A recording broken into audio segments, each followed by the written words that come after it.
everyone. Welcome to Advanced Basics. I'm going to give everyone a couple moments just to join us. Hope everyone's having a great week so far.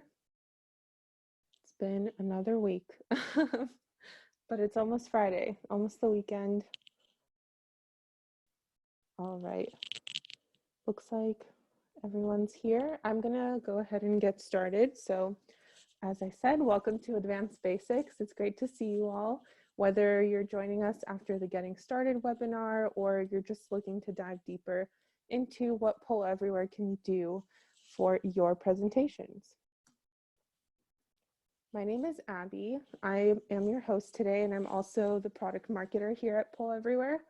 I'm working to help our awesome presenters, just like you, create their most engaging presentations, and I am hosting both Getting Started and Advanced Basics, so it's great to see all of you here today.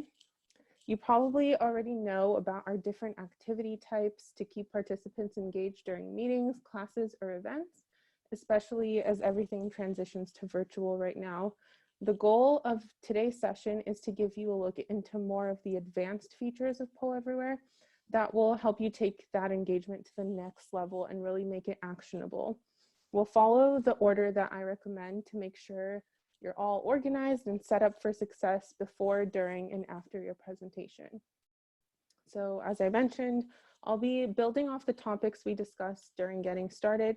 So if you haven't checked that webinar out yet, I definitely recommend doing that if you're interested in learning about the activity types, how to present them, the PowerPoint integration, and if you're looking to participate in a fun competition for a real prize.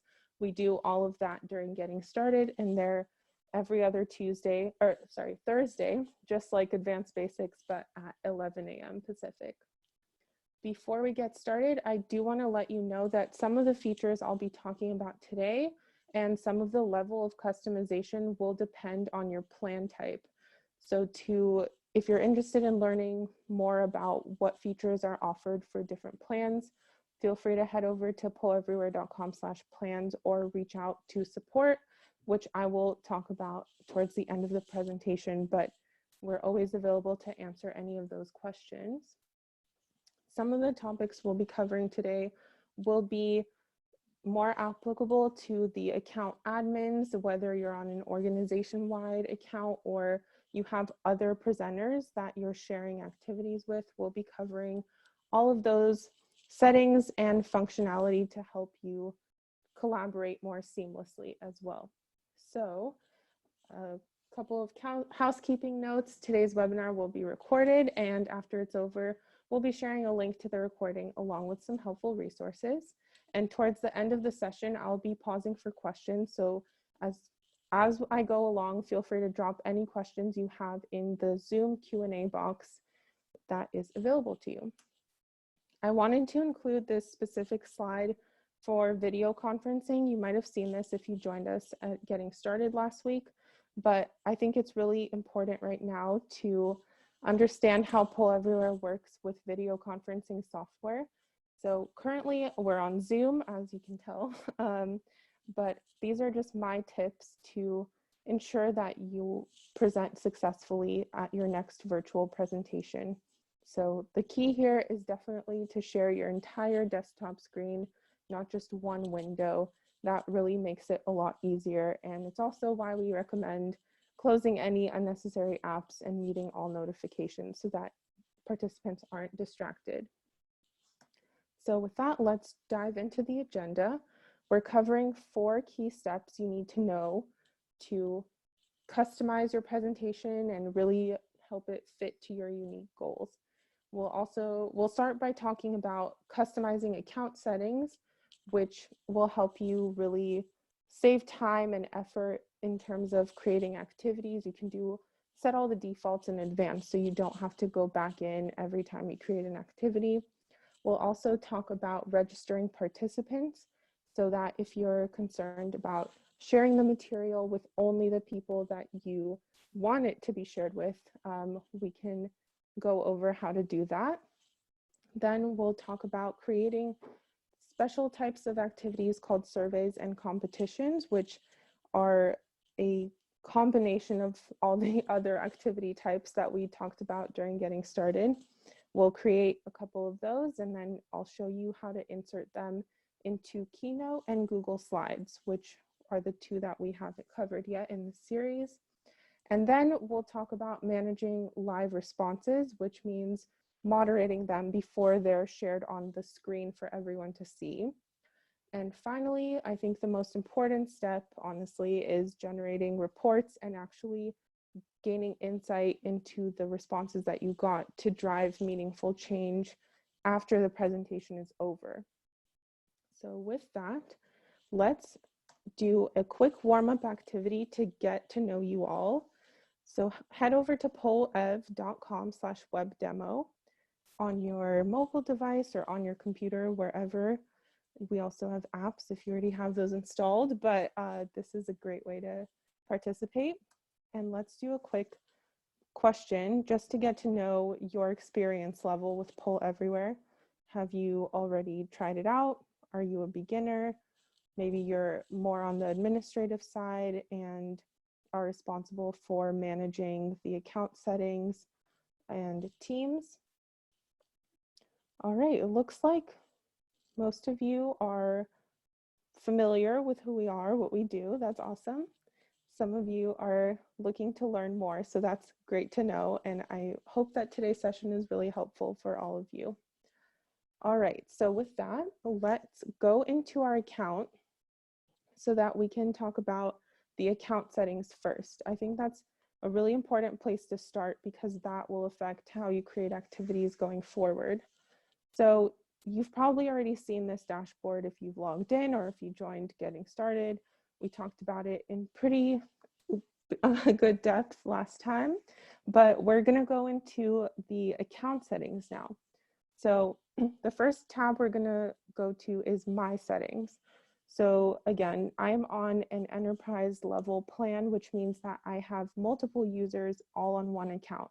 I'm the account owner, so I have a lot more flexibility and control over the default settings. So My Settings applies to the specific user.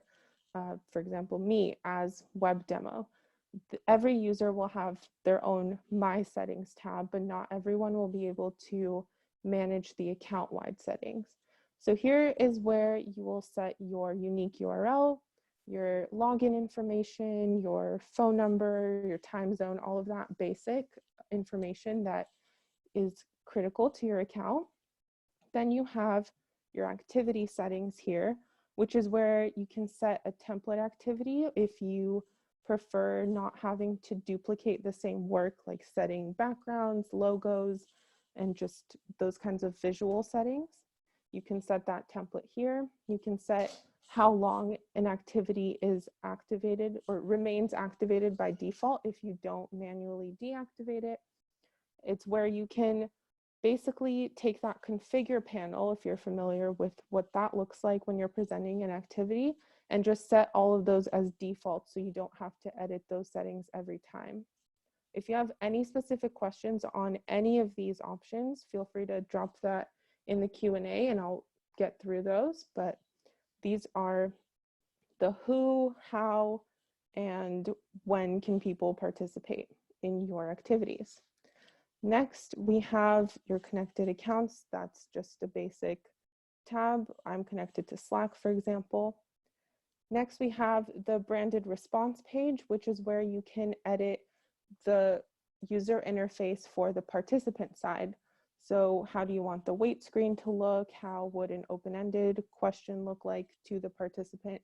Here's where you can set all of those customizable colors and things like that. Again, this will depend on your plan. And you can also decide what you want it to actually say and look like. And because I'm the account owner, I can apply these settings to all of the users under my account, not just myself, but that will depend on your account level.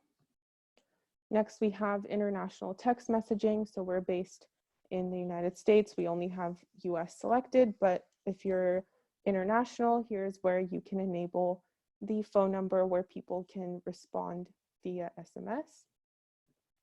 And finally, we have the features lab, which is where you can enable different pre-release and beta features to enhance your Poll Everywhere experience as we're trying new things out. I mentioned Slack earlier. Here's where you would activate that if you're interested. If you're interested in QR codes or the new beta, all of that is available here. And again, as the account owner, I can apply these settings to everyone under the account. So that's my settings. They're more personalized.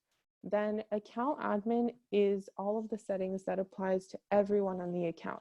So here at a glance, we can see all of the users, which are the presenters on the account. We have, myself, webinar, we have our product manager, we have some sports figures. If you know what team these are from, that's some bonus points for you. And it's from a previous webinar, actually all about teams. So if you're interested in that, it's easily found on polleverywhere.com/webinars. But yes, we have lots of different presenters here on our account. Some of them are admins, some of them are team managers, but they're all here at a glance. We also have our invitations tab where we can see who we've invited and whether we want to resend that invitation or not. And then we have our teams, which again are covered in great detail during that other webinar called Collaborate Seamlessly with Teams. Our senior product manager, Alex Gershon, hosted that. So if you're interested, definitely check it out. But here's what it looks like at a glance. And this will take you to the Teams tab up here.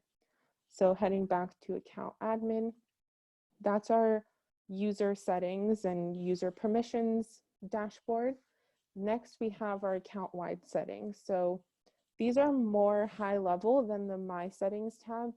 Here you can, as the account owner, admin, really decide how you want to manage the various presenters on your account. So let's say you work at an organization where different trainers are presenting simultaneously but separately, and how do you manage the responses coming in without physically being at every presentation? Here's where you can control a lot of that.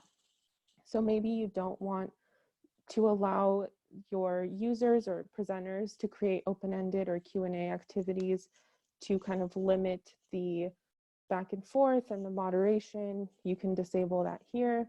You can apply a template and you can set those default settings so that it's less work for the presenters and you don't have to onboard them and have them edit a bunch of settings every time they want to create an activity. So I'm going to skip participant settings just for a second because we'll head back to that when we talk about registering participants.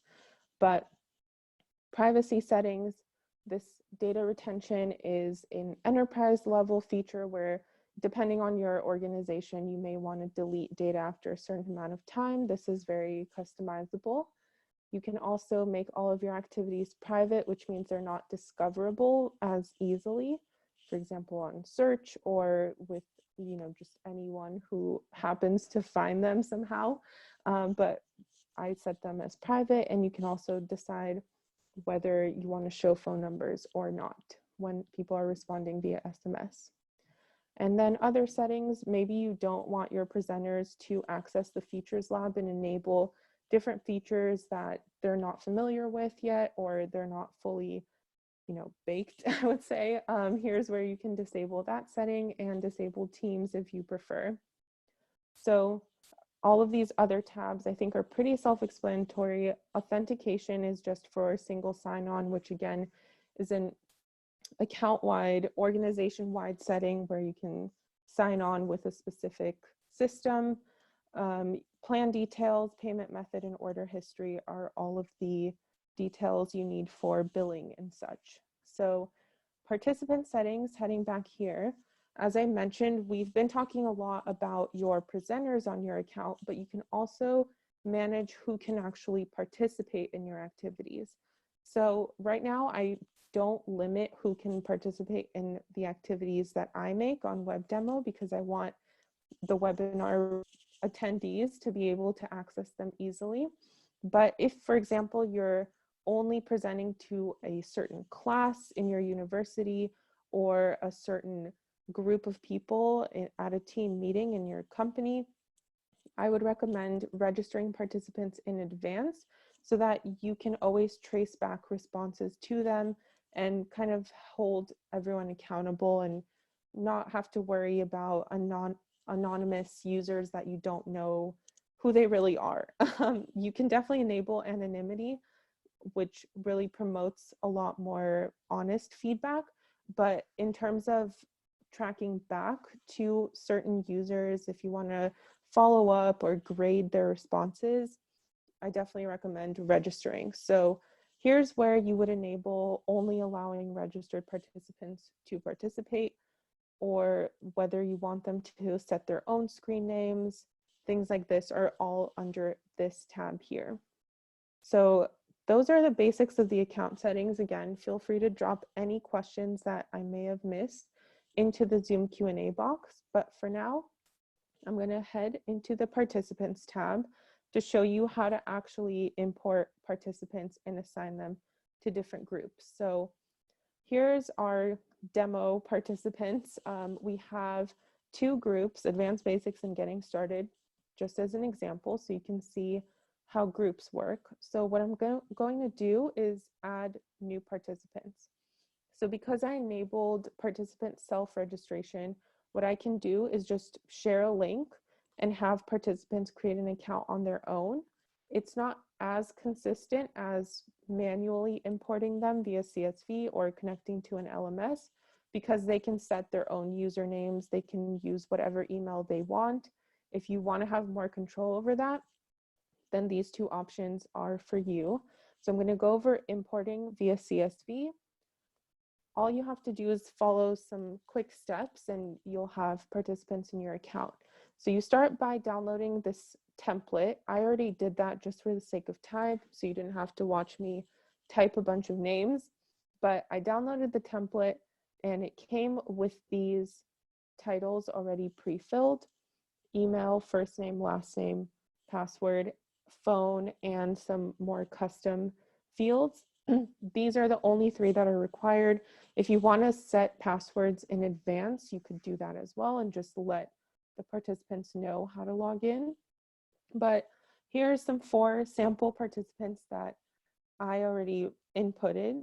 And what I'm going to do is import them into the Pull Everywhere experience. So I'm going to choose a file, participants.csv.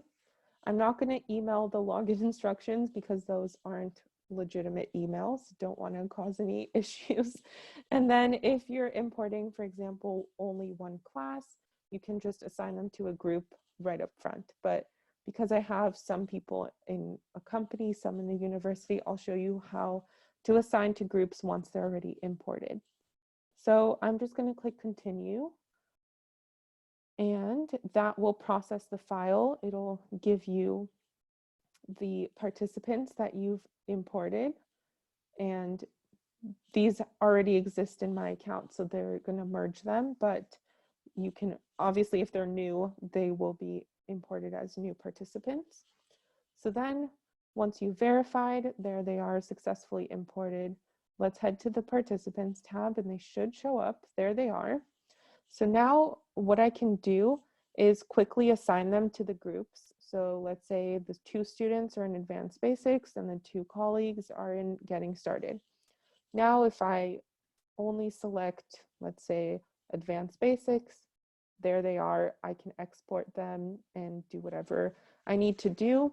I can also click on View Responses to see this specific participant's responses over all of the activities that they participated in, not just one or the current run, for example. So this is a really great way to keep track of who's responding, what they're saying, what feedback they have, and following up with them. Great. So now we have our account settings all set up. We have our participants registered, and we're ready to start creating activities. So again, I already covered most of the activity types in Getting Started, but I didn't mention surveys and competitions in detail, so we're going to do that today.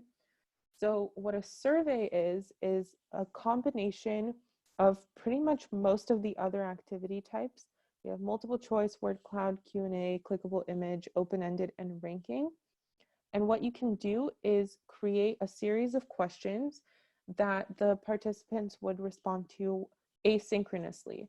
So surveys are especially intended for either before the meeting if you're looking to gather feedback or kind of questions before you get started, or after the meeting is what I love to do and what you will be receiving after today's session. So I'm going to show you how that works. We're going to call it April 9th Advanced Basics Webinar Survey. I can't type. There we go. Okay, so our first question is going to be a clickable image.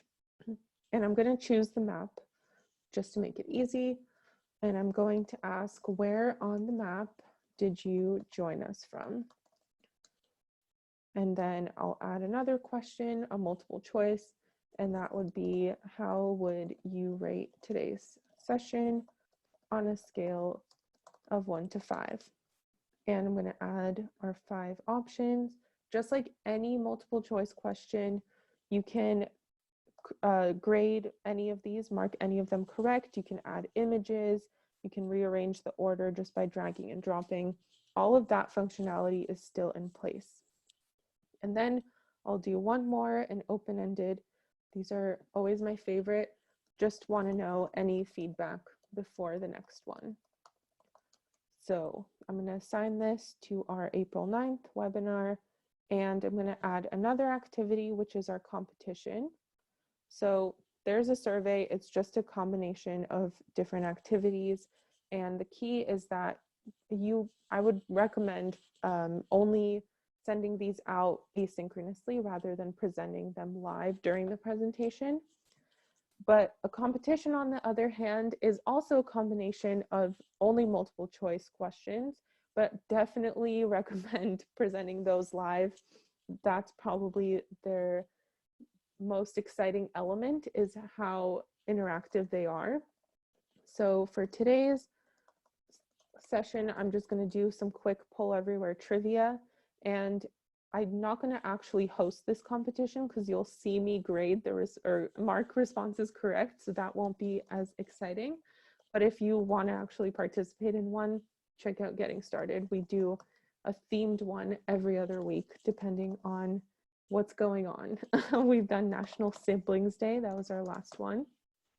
So I'm going to add another question. When were we founded? I'll just do 2 so that you can see them in action. 2002. I'll add a couple more options, 2008 and 2020. Hopefully by the time I type those, you took your guesses. I'll mark them correct now. We're in San Francisco and we were founded in 2008. All right, so this is also assigned to April 9th Advanced Basics. I'm going to create. And with competitions, you do have some settings available to you. Again, you can restrict participants. You can allow changing answers or not. You can enable a timer or not, and you can adjust how long you want that timer to be. So I think you all are pretty familiar with how to present directly from polleverywhere.com. What I'm going to do is head over to Keynote so you can see how that works. So Keynote is on a Mac, which means you'll have Poll Everywhere installed as a standalone app like this. And what you'll have is your activities right here on the screen for you. There they are. And all I'm going to do is, let's put the competition directly into Keynote. This works exactly like PowerPoint does.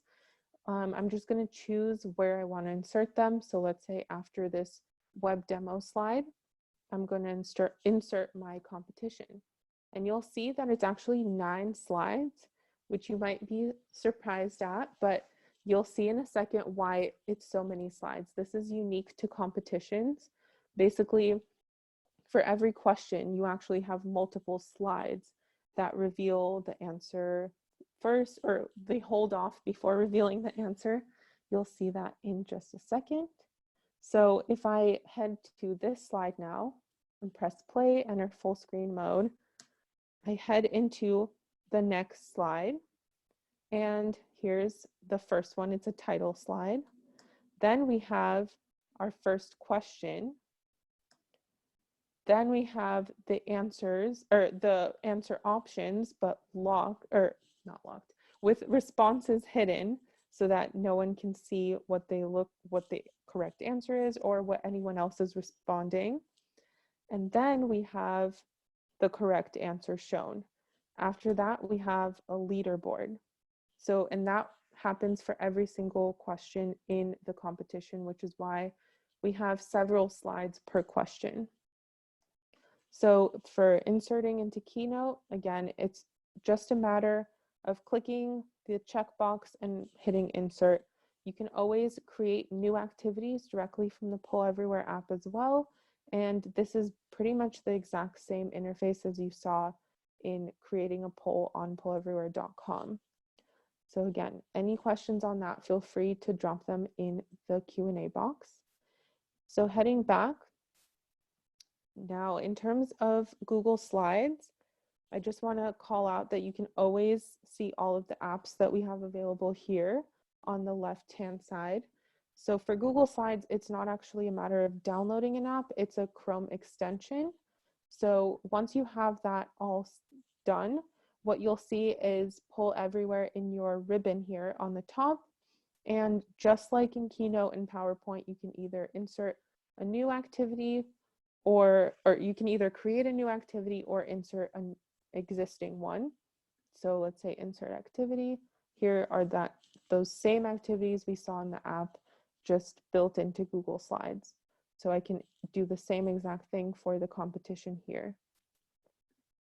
All right, so now that we've done some of the slideware, I wanted to head back into polleverywhere.com so you can see how to share and moderate responses. So in terms of sharing, you can see that this folder has the share button. So again, this will depend on if you have Teams or not, but what sharing does is you can share the folder with a specific team. So these are the teams that my user is a part of. I can share it with everyone or maybe just with webinar demos. So let's do that. Great, so now we have this little icon here that demonstrates that it's shared.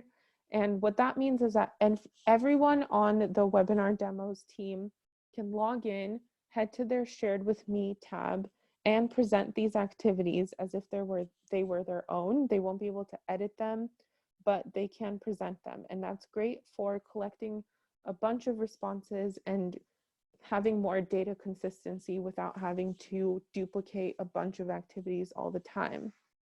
So that's sharing.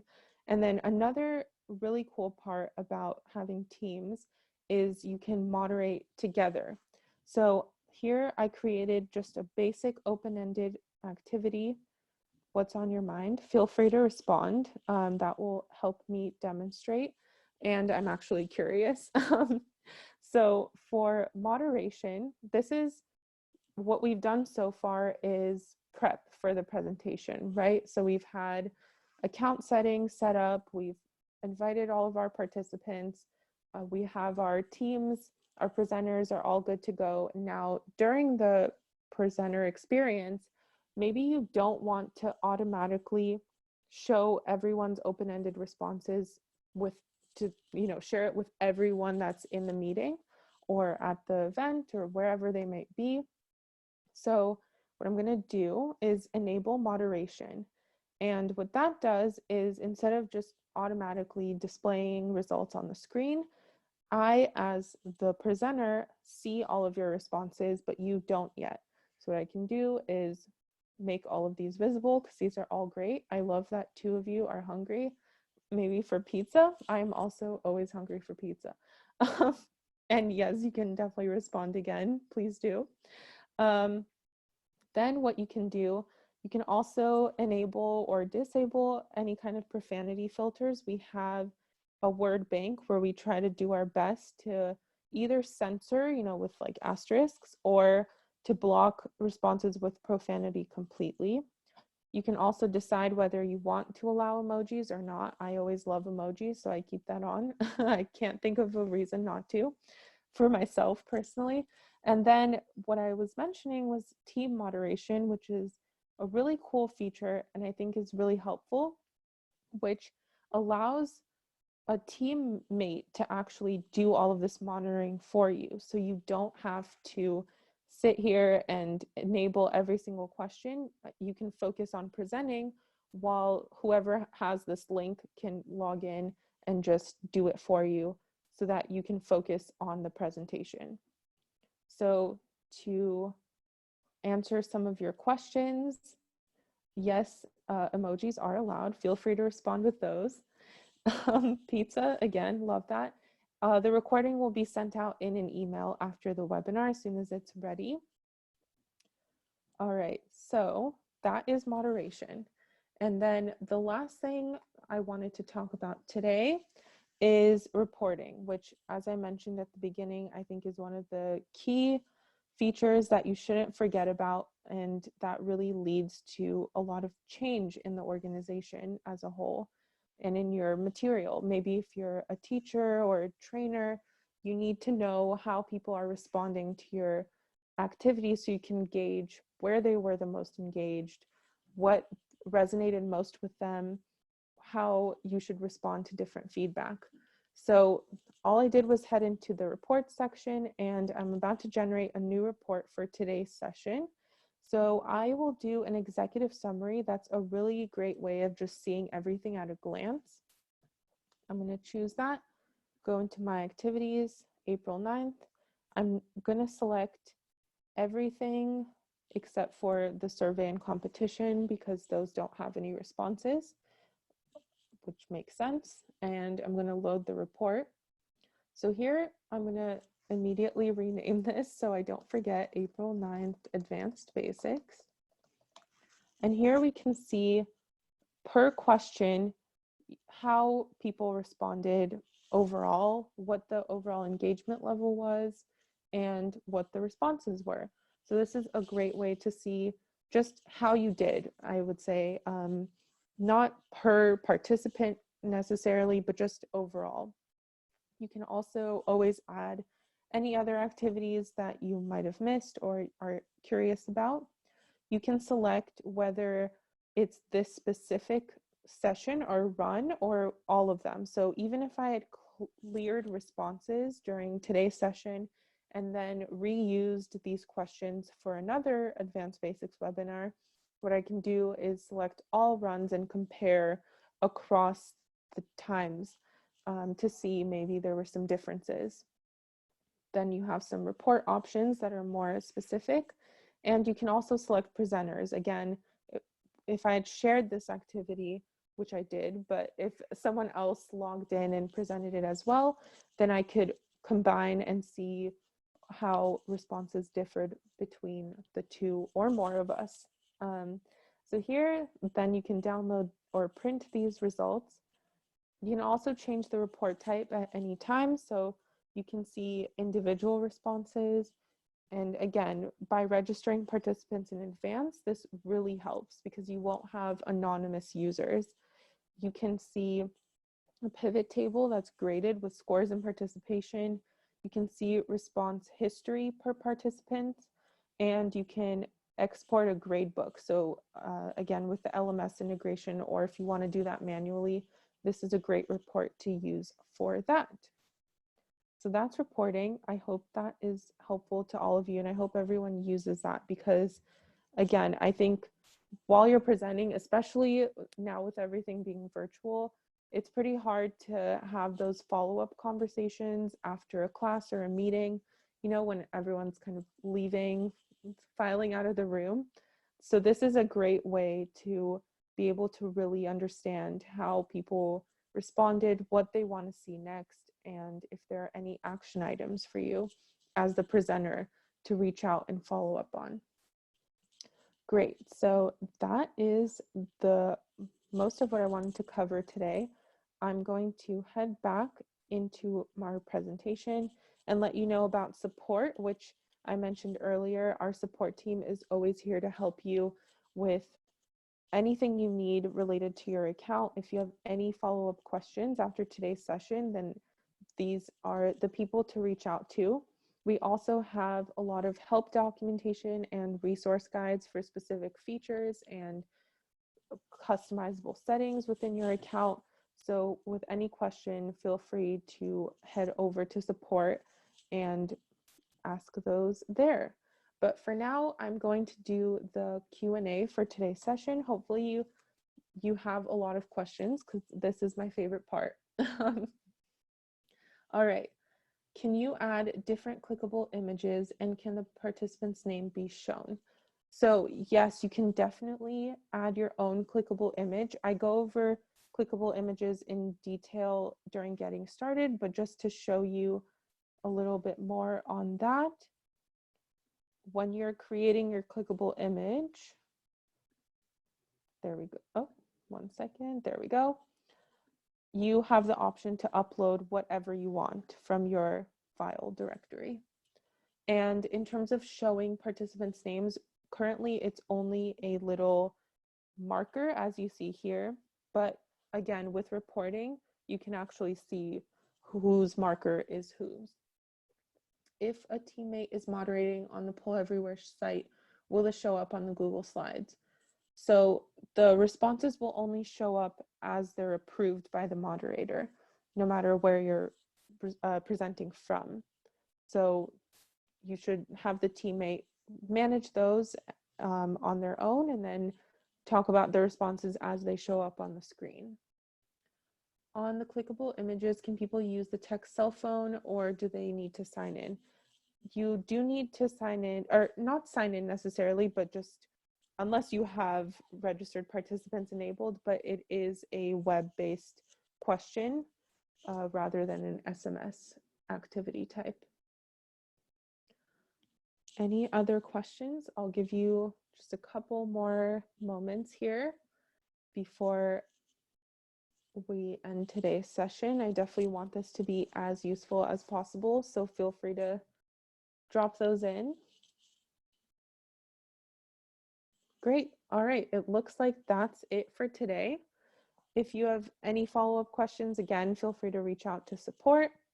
But with that, I will wish you all a great Thursday, Friday, weekend, and stay tuned for the email with the recording and the post-webinar survey. I'm looking forward to seeing all of your responses on that. All right, have a great rest of your day, everyone.